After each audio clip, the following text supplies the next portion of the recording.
Di contoh soal negatif hipergeometri, seperti pertanyaannya Mas Agus tadi, berarti bola biru boleh di mana saja 4 bola itu.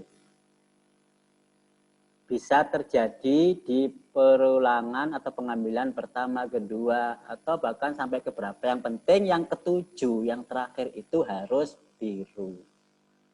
Itulah kondisi sehingga dia ada 5 bola biru. Maka ini adalah karena kondisi terakhir tertentu, maka negatif. Karena tanpa pengembalian, maka negatif hipergeometri. Jadi pertanyaan tadi berarti boleh dong yang ngambil sebelumnya itu merah, bukan biru. Boleh, asalkan bolanya terambil 4. Posisi 1 sampai 6 sudah terambil 4. Berarti bola merah terambil 2. Kan selain biru cuma merah. Boleh terjadi di mana saja. Yang jelas terakhir harus biru. Bisa dipahami ya? Begitu juga dengan simbol yang ditanya itu nggak boleh P, harus HN, hipergeometri negatif. Maka jawabannya di situ jelas hipergeometri negatif. Karena begini, kalau saya kasih soal, itu kan nggak diberitahu distribusinya apa. Nah, sama jawab pakai rumus apa. Nah, itu harus ada simbol binomial, apa geometri, atau hipergeometri, atau yang lain. Itu simbolnya kan khusus, jangan P ya. P itu umum, nggak jelas pakai rumus apa. Jadi harus jelas pakai distribusi apa. Itu. Untuk pertanyaan Mbak Nabila, apa ya? Diingatkan ya. Perbedaan Bapak, perbedaan keduanya. Perbedaan keduanya saya kira sudah jelaskan tadi ya. Bahwasanya keduanya sama dengan menjelaskan bagaimana perbedaan antara binomial dengan binomial negatif. Bedanya sama. Di mana ya kondisi tertentu pada perulangan tertentu itu wajib begitu. Jadi tertentu. Pada kondisi perulangan tertentu itu kondisinya sudah ditentukan. Misalkan di sini pada perulangan ke-7, pada pengambilan ke-7 wajib yang diambil bola berwarna biru. Maka sudah tertentu. Kalau sudah tertentu itu kan peluangnya 1. Sehingga nanti kombinasinya dikurangi 1. Itu bedanya dengan yang negatif dan standar. Oke, ada lagi pertanyaan yang belum dipahami, dibahas? Atau muncul pertanyaan baru, silahkan.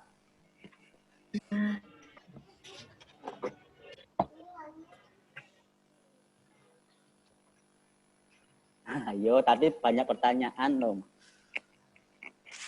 Diingatkan kembali pertanyaan-pertanyaan yang mungkin belum bisa dipahami atau mungkin butuh tambahan, silakan.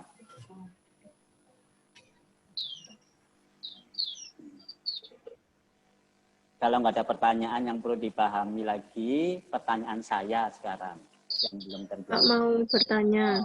Silakan, siapa Mbak Ijma?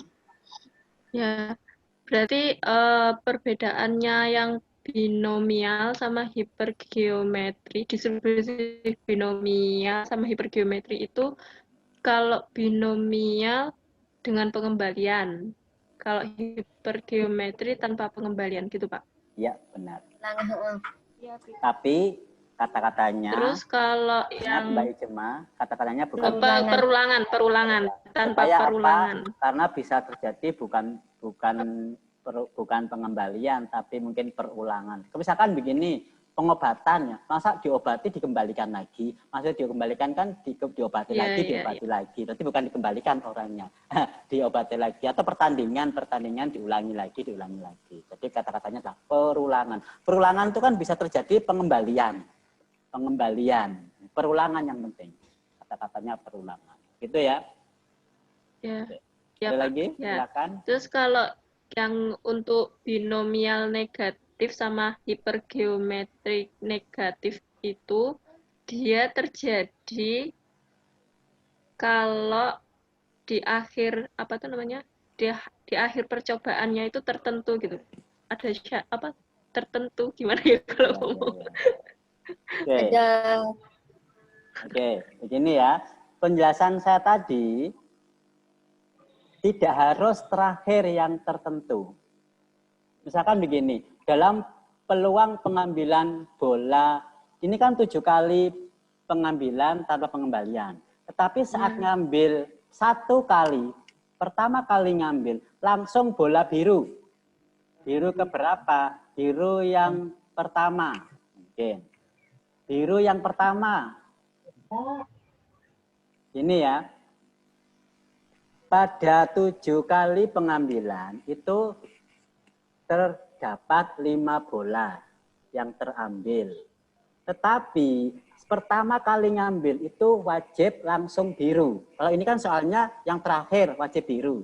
Nah ini soalnya ada begitu, pakai distribusi apa? Ya sama dengan hipergeometri negatif. Jadi posisi tertentu itu nggak harus terakhir. Boleh pertama, boleh kedua, boleh ketiga. Yang penting posisi tertentunya itu di salah satu perulangan. Posisi tertentu di salah satu perulangan. Kan dikurangi 1. Ya. Jadi, Oh, iya, Pak. misalkan ada soal kondisinya dalam 7 kali pengambilan itu terambil 5 bola. Berarti kan itu hipergeometrik biasa. Yang penting 5 bola terambil tanpa pengembalian ya, namanya ngambil harus dikembalikan lagi. Namanya mengambil itu nggak boleh dikembalikan. Ya kalau dikembalikan Pak, berarti itu binomial biasa. Nah, kecuali kalau ada tambahan pada pengambilan ke-1, berarti pertama kali harus biru.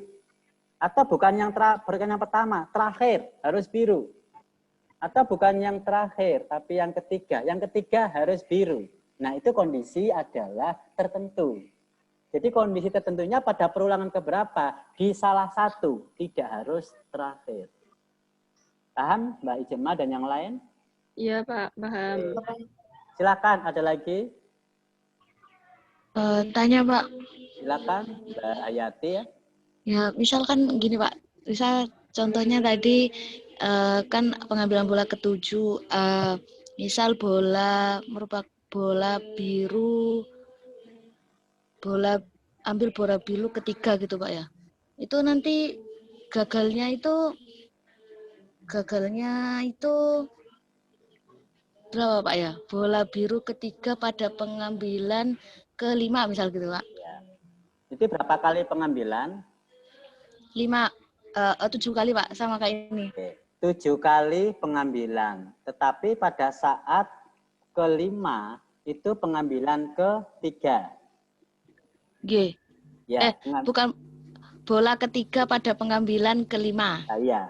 Pada pengambilan ke-5 itu adalah bola biru ke-3. Berarti bola birunya terambil berapa kali? 3 kali kan? Cuma posisi yang ketiga itu posisi yang ke-5. Ya kan? Posisi ke-5 wajib bola biru. Iya. Tidak harus di terakhir. Karena itu bola ke-5 wajib bola biru, pasti kejadiannya. Kejadian pasti peluangnya 1. Sehingga bola biru yang lain itu bisa terambil di selain yang ke-5. Sehingga di situ kombinasinya tetap seperti ini. 7 min 1, tapi pengambilannya ke-3, berarti 3 min 1. Paham ya? Kan yang penting pengambilan ketiga pada periode ke-5. Iya. Jadi birunya cuma 3 loh ya, 3.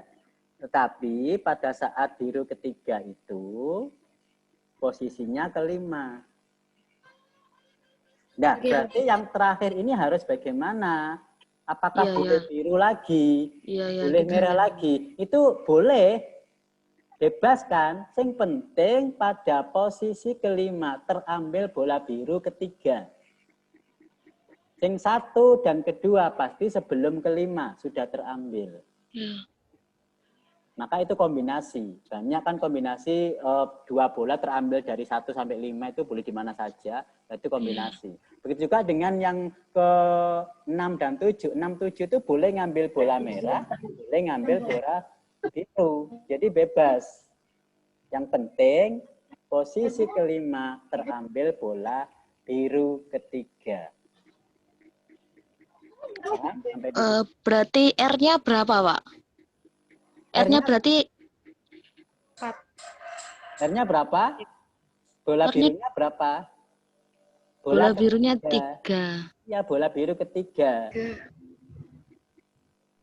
Kalau R-nya berarti 2 atau 4, Pak? Apanya, Be? R itu apa? R, coba. R itu kegagalannya, Pak. Oh, kegagalan. Oh iya. Iya, Berarti selawannya. Kalau X-nya sukses ya. X-nya di sini tadi bola ketiga, berarti biru ketiga bertiga. 3 berarti gagalnya 4. Jadi selisihnya, karena X plus R itu jumlah sampel. Oh, berarti R itu sisanya, Pak ya, bukan berarti kan tadi sisanya. 2 akhir kan bisa jadi biru, tapi tetap dihitung masuk ke R tadi gitu, Pak ya? Ya, sisanya karena di sini karena yang penting yang jelas adalah bola biru ketiga posisi kelima. Jadi yang lain tidak diperhitungkan. Oh ya, Pak, ya. Ya. Ada yang lain lagi? Silahkan. Dalam pengembangan selanjutnya ya, binomial negatif itu kan tadi dikurangi 1 ya, dikurangi satu. Karena ada satu posisi yang wajib terjadi, sehingga kombinasinya dikurangi 1. Seandainya posisinya bukan hanya 1, posisinya ada 2 kondisi misalkan. Pertama dan terakhir harus sukses, maka dikurangi berapa? Dikurangi 2. Itu pengembangan negatif ya, pengembangan negatif yang sekedar penambahan awasan aja. Dalam dua kondisi wajib terjadi, maka kombinasinya dikurangi 2. Begitu ya. Ada lagi? Silakan.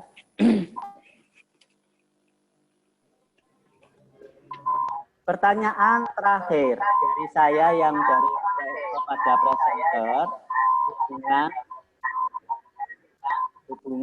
hubungan antara kedua distribusi itu tadi sudah dijawab oleh presenter, cuman nanti saya tambahi. Yang dijelaskan tadi hubungan definisi bahwasanya hipergeometri dan hipergeometri negatif persamaannya sama-sama 2 kategori tanpa perulangan. Persamaannya ya betul. Sekarang hubungan matematisnya tahu nggak? Sama dengan pertanyaan saya, hubungan binomial dan binomial negatif. Sama-sama 2 kategori dengan pengembalian. Ya kan? Hubungannya sama. Nah, sekarang persamaan matematisnya adalah hubungan peluangnya maksud saya. Sekarang gini, kalau misalkan binomial kan keseluruhan ya, keseluruhan. Tanpa ada kondisi tertentu. Tapi kalau negatif, kondisinya tertentu. Pada posisi tertentu berarti peluangnya nanti kombinasinya dikurangi 1. Kan peluang kejadian tertentunya sudah pasti peluangnya 1. Sehingga kesimpulannya hubungan antara binomial dengan binomial negatif termasuk hipergeometri dengan hipergeometri adalah yang umum ada hubungan dengan yang negatif. Lebih kecil mana antara yang umum dengan yang negatif? Peluangnya. Negatif. Yang negatif. Oke.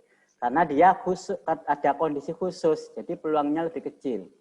Berarti hubungannya adalah antara negatif dengan yang binomial biasa atau yang negatif hipergeometri dengan hipergeometri biasa. Itu dijumlahkan, peluangnya akan sama dengan 1. Negatif dengan positif, kalau saya bilang, kalau boleh saya katakan positif ya, maksud negatif itu ya negatif binomial atau negatif hipergeometri, positif itu yang biasa, maksudnya gitu ya. Hubungannya kalau dijumlahkan sama dengan 1. Pasti terjadi. Jadi kondisi bebas dengan kondisi tertentu itu kalau dijumlahkan peluangnya 1. Artinya apa? Boleh dibolak-balik rumus ini. Berarti hipergeometri negatif sama dengan 1 dikurangi hipergeometri biasa. Atau binomial negatif sama dengan 1 dikurangi binomial biasa. Itu hubungan persamaan peluangnya. Sementara itu dipercayai, boleh, tidak dipercaya, kalau mau membuktikan silahkan. Sementara dipercayai aja. Kalau nggak dipercaya nanti selanjutnya kalau ada ilmu nambah, pengalaman nambah, referensinya ada, silahkan dibuktikan kata-kata ini. Itu hubungan matematisnya ya. Jadi apa? Kalau sampean nggak tahu rumusnya hipergeometri negatif, nggak tahu rumusnya binomial negatif, gunakan aja yang standar. Hasilnya 1 dikurangi hasil yang standar. Itulah yang negatif. Paham? Karena innama al-usri yusra. Kalau sampean nggak bisa hafal yang negatif, cukup hafalkan yang positif. Nanti kalau yang ditanya negatif gimana Pak? Ya silakan 1 dikurangi itu. Mudah kan? Karena itu pasangan. Antara negatif, positif itu pasangan. Kalau sampean tidak bisa mengenali istrinya, kenali aja suaminya. Cukup. Sebaliknya nggak kenal suami, kenali istri. Maka cukup 1 keluarga dikenal. Paham ya? Jadi nggak ada yang sulit untuk memahami negatif apa tidak. Rumusnya pusing, saya yang negatif. Ya, sampean bisanya positif, ya udah pakai positif. Nanti kalau yang ditanyakan negatif, ya 1 dikurangi yang positif. Kalau nggak percaya, buktikan dengan soal atau buktikan dengan rumus, teorema, peluang, silahkan. Kalau memang nggak mau membuktikan, ya sementara percayai, makmum. Begitu ya. Oke, terima kasih. Mungkin ada pertanyaan lanjutan. Masih ada waktu 10 menit.